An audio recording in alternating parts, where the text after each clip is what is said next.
আজকের এই শুটিং বন্ধ আমাদের কাছে খুবই অনভিপ্রেত ঘটনা। কারণ আমরা টেকনিশিয়ানসরা আপনারা জানেন যে আমরা দিন আনি দিন খাই, অর্থাৎ নো ওয়ার্ক নো পে। আমাদের একদিন শুটিং বন্ধ মানে টেকনিশিয়ানসদের প্রভূত ক্ষতি। আজ ডাব্লিউটিপির পক্ষ থেকে হঠাৎ করে যে কাজ বন্ধের নোটিশ দেওয়া হলো এবং কিছু মুসলিমেয় ডাইরেক্টর তথা পরিচালক যেভাবে আজকে কাজ বন্ধের নোটিশ দিলেন তা আমাদের কাছে অনভিপ্রেত। এই যে করোনার সময় আমরা বলেছিলাম যে প্রযোজক যতটুকু লোক লাভে তত নিয়ে কাজ করুন, কিন্তু ডিরেক্টর সেই সময় লুকিয়ে চুরিয়ে কাজ করলেন। আমরা মেনে নিলাম, আমরা আন্দোলনে যাচ্ছিলাম। সেই সময় আমাদের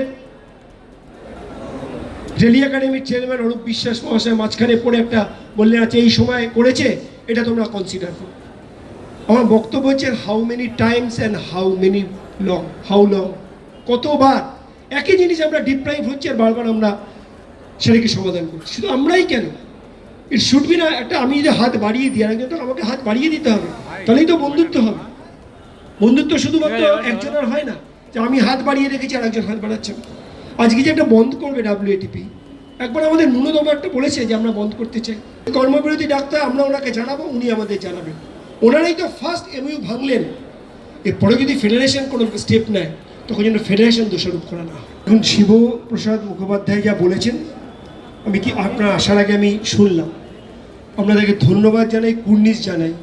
অ্যাটলিস্ট শিবপ্রসাদ মুখোপাধ্যায় বলেছেন যে উনি একজন টেকনিশিয়ান, বাকিরা তো ইঞ্জিনিয়ার বলেছে। আমি বলবো যে একজন প্রযোজক যে আজকে যে ফুটেজটা তুলতে পারলেন না, তার জন্য তার কত ক্ষতি প্রযোজকরা বলুক।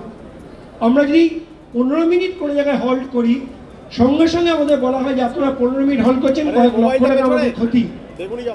তাহলে আজকে তারা যে সারা দিনটা নষ্ট করলেন, তাহলে তাদের কোনো ক্ষতি হলো না।